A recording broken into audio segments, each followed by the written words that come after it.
Bueno, vamos a poner el título de la palabra cuando dice el sumo gozo. ¿Qué es el sumo gozo? Uno piensa que uno está en el mejor momento de uno cuando uno está contento, está alegre, pero vamos a ver lo que nos dice el libro de Santiago 1:2. Dice así la palabra del Señor. Leemos en el nombre del Padre, del Hijo y del Espíritu Santo. Hermanos míos, tened por sumo gozo cuando os halléis en diversas pruebas. Sabemos que cuando uno tiene pruebas en la vida es cuando uno está atravesando momentos difíciles. Pueden ser momentos difíciles en la familia, momentos difíciles por la falta de trabajo, en la economía, en el matrimonio. Y tantas cosas que a veces tenemos dificultades, ¿no? Pero decimos, ¿cómo vamos a tener gozo en ese momento? Cuando hablamos de sumo gozo, hablamos de tener fe, de creer que ese problema, que esa circunstancia va a pasar. Veo que siempre decimos lo que tenemos fe, decimos que lo mejor está por venir. Y dice la palabra que a Dios le agrada a la gente de fe. Y usted me podrá decir, ¿cómo sabemos cuando alguien tiene fe? Es cuando no tiene nadie que está declarando que va a ser bendecido. Es cuando no tiene trabajo y está contento porque sabe que Dios le va a proveer. Cuando está atravesando por algún problema en su familia, sabe que su familia está en la mano de Dios. Hoy no lo veo, pero lo creo. Y si yo lo creo, dice la palabra que hecho está. Amén. Eso es la fe. Es muy fácil a veces tener fe cuando uno lo tiene todo. Dice, yo tengo fe, pero eso se prueba a veces cuando estamos en los momentos difíciles. Hay mucha gente que decae en los momentos difíciles. Hay mucha gente que en los momentos difíciles baja los brazos, se desanima, se pone mal. Pero aquellos que confían y creen en Dios, siempre lo declaran antes. Por eso yo siempre digo que es como declarar victoria antes de tenerla. Es decir, yo creo que esto va a cambiar, yo creo que mi vida, mi situación va a cambiar, yo creo que mi matrimonio va a mejorar, que la relación con mis hijos va a ser la mejor. A lo mejor ahora en la economía no estoy tan bien, pero yo creo que voy a ser una persona próspera. Amén. Eso es la fe, eso es el sumo gozo. Amén. Y yo he buscado unos casos que ocurrieron en la Biblia con algunos personajes bíblicos que también no estaban viviendo, no le estaban pasando tan bien. Pero cuando ellos creyeron en Dios, tuvieron esa fe adelantada.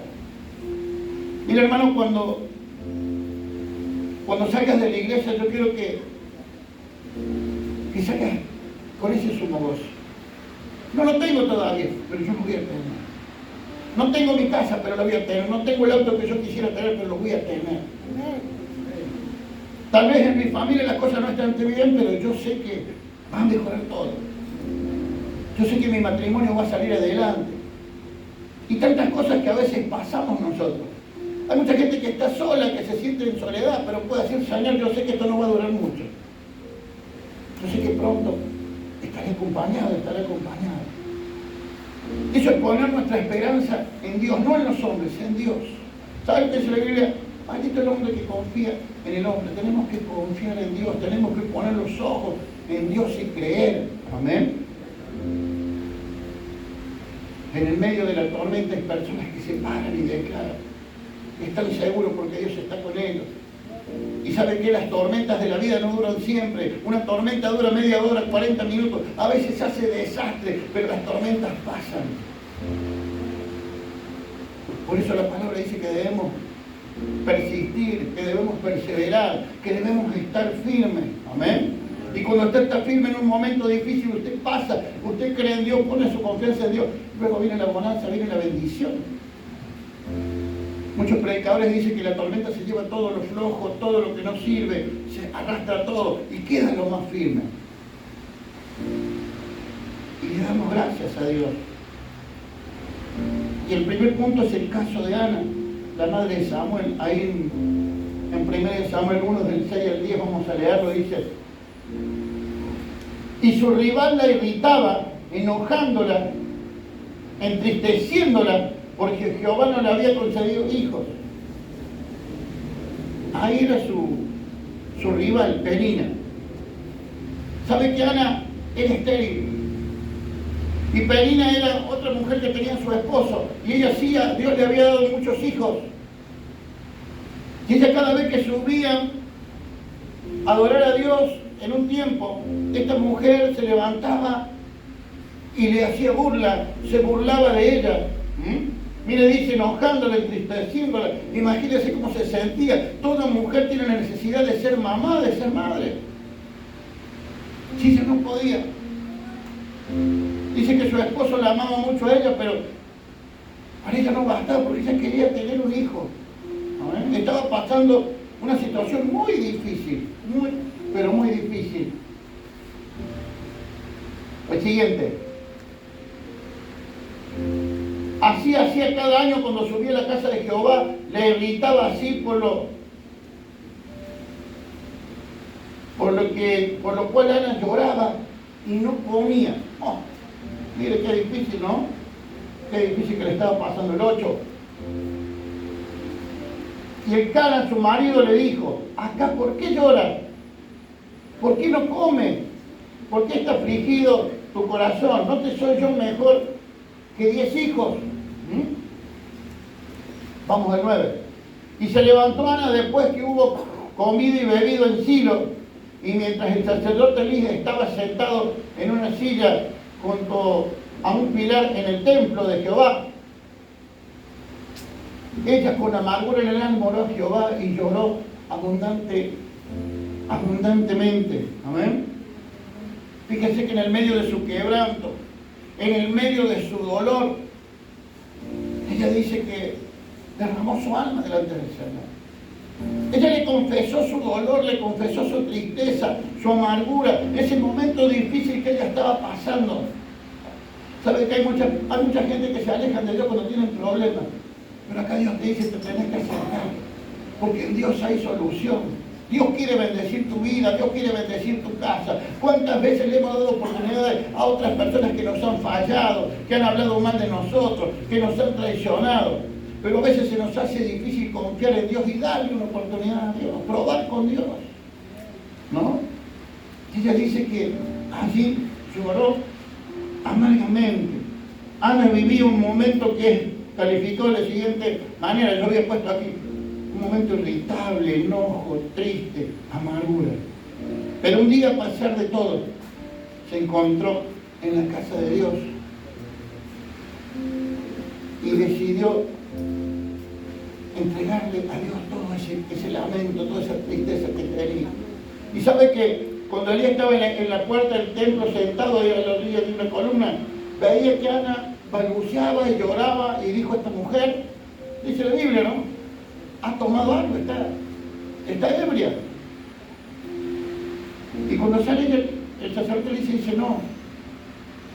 Ella habla con el sacerdote y le dijo que ella había estado delante de Dios, que esas lágrimas eran porque le había entregado esa situación difícil a Dios. Y sabe que a veces le tenemos que entregar esas cargas, esos cansancios, cargas espirituales que tenemos a Dios. Dice, venid a mí, dice la palabra, los cargados y cansados, que yo os haré descansar, dice la Biblia.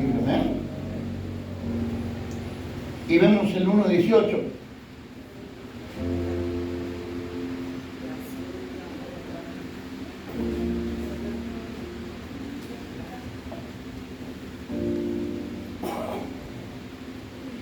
Y ella dijo, halle tu sierva gracia delante de tus ojos, y se fue la mujer por su camino y comió, y dice que no estuvo más triste.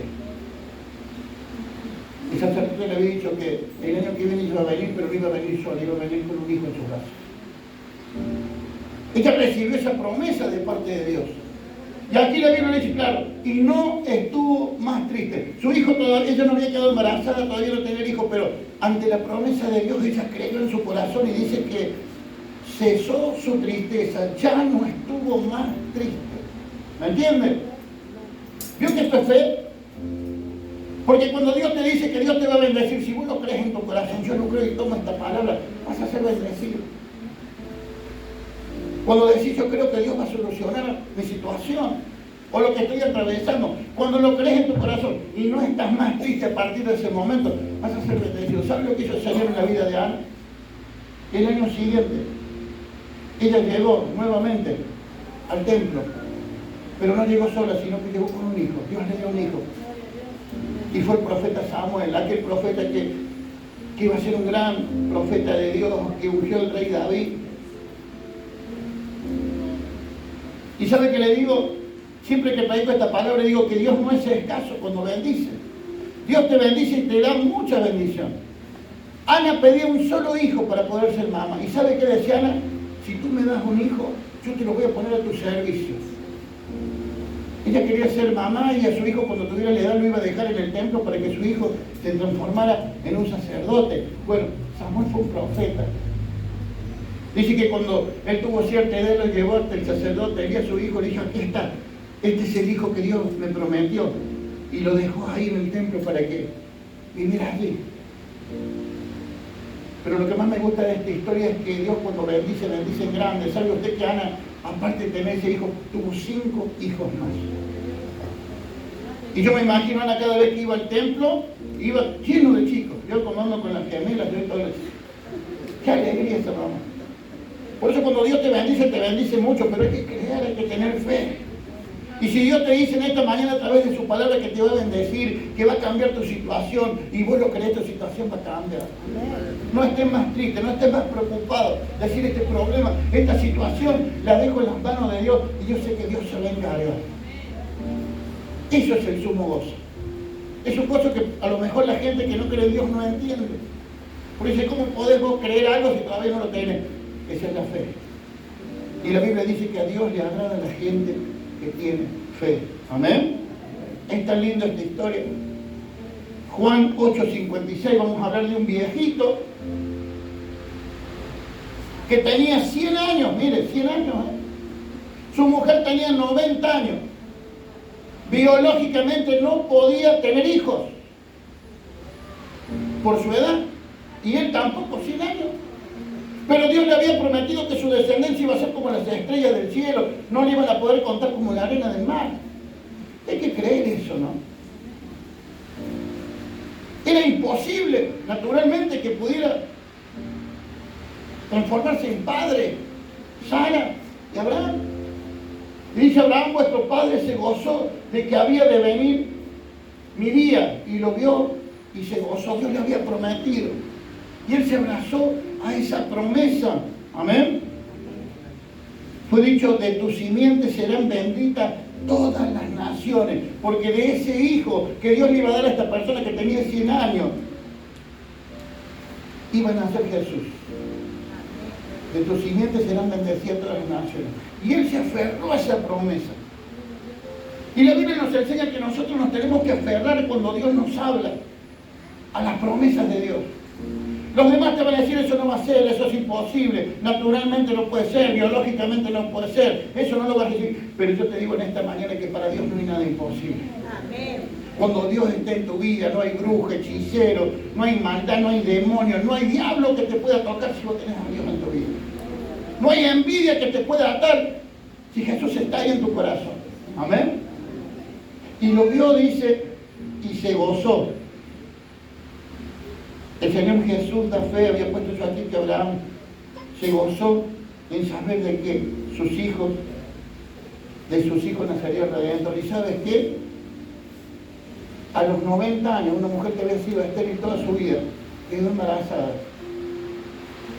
y dio a luz a su hijo, Isaac, el hijo de la bendición, el hijo de la promesa, el hijo del cual de su simiente, de su descendencia nacería el Salvador de este mundo. Y si estamos aquí adorando hoy en día y a través de la Santa Cena, recordando que Él entregó su vida por cada uno de nosotros para que nosotros podamos ser salvos, para darnos la paz.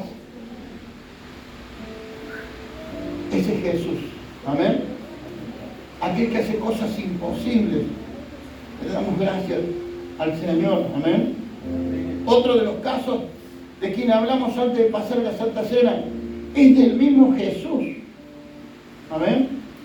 Ahí en Juan 16, del 16 al 24, dice, todavía un poco y no me veréis, y de nuevo un poco y me veréis, porque yo voy al Padre. Jesús anunciaba que Él tenía que entregar su vida por sus hijos. Entonces se dijeron a algunos de sus discípulos unos a otros, ¿qué es esto que nos dice? Todavía un poco y no me veréis, y de nuevo un poco y me veréis. ¿Y por qué voy al Padre? Se preguntaban allí los discípulos.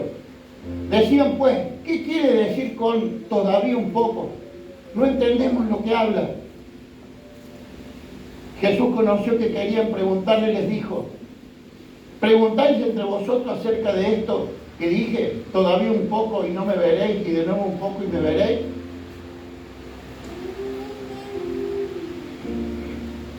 De cierto os digo que vosotros lloraréis y lamentaréis, y el mundo se alegrará, pero aunque vosotros estéis tristes, vuestra tristeza se convertirá en gozo. Amén.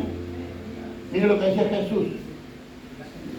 La mujer cuando da a luz tiene dolor porque ha llegado su hora, pero después que ha dado a luz un niño, ya no se acuerda de la angustia por el gozo de que ha nacido un hombre en el mundo. También vosotros ahora tenéis tristeza, pero os volveré a ver y se gozará vuestro corazón.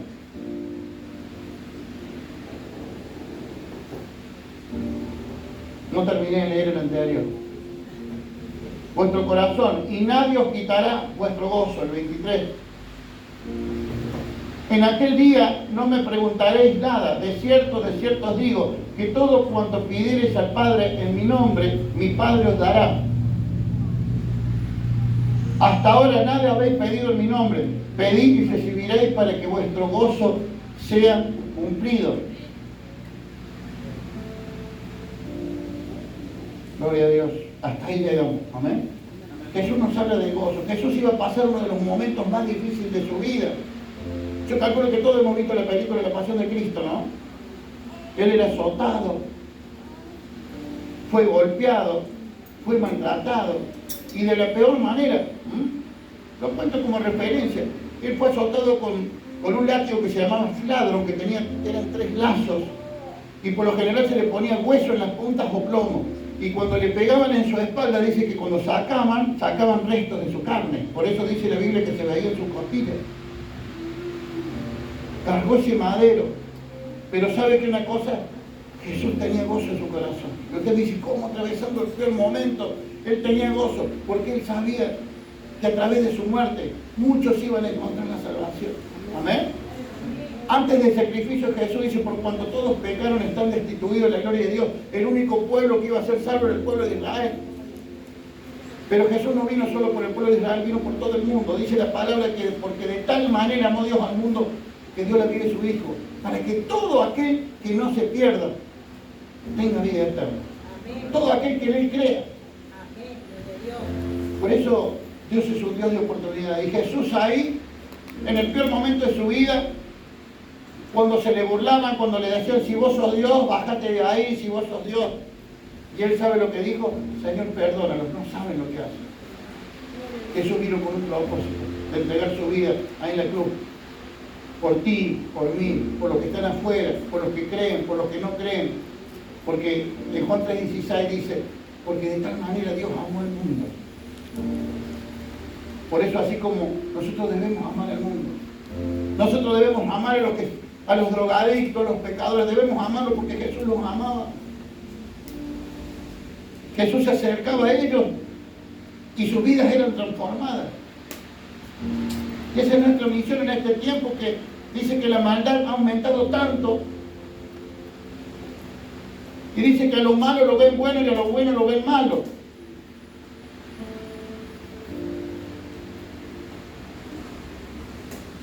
Pero cada cristiano debemos tener ese sumo gozo en nuestro corazón de saber